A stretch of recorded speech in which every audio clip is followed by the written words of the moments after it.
Yung pusod, hanapin yung pusod. Okay, yung pusod po, itapat yung hindiliit. Pusod, tapat ang hindiliit. Tapos, ito pong thumb ninyo, ipitin ng 4. Okay? Ng 4 na finger, make a fist. Okay? Diba? Andyan. Itapat sa gitna. Close. Okay, then, si sir, lean forward po siya, tapos itong non-dominant, kunin po yung fist ninyo. Then, ang pag-ano po is up, ay down and up. Okay, ibig sabihin pag-ano po, down and up.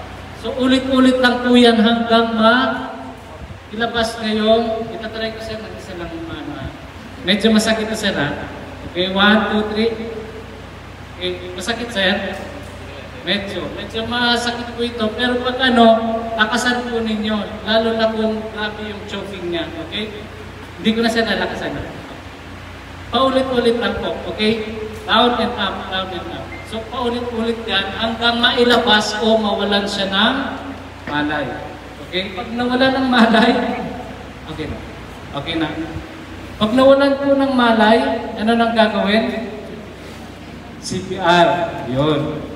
Basta, pag choking, pag nawala ng malay, CPR ka, pero pagkatapos mo ng 30, titingnan mo kung meron nandun na yung nakabara. E pag nandun yung nakabara, kunin, then try to rescue breath, mag-rescue breath ka ng dalaw. Pag pumasok, ibig sabihin wala na siyang bara. Okay, then check no pulse and breathing. Okay? Pag merong pulso, merong hininga, recovery position. Okay? Okay?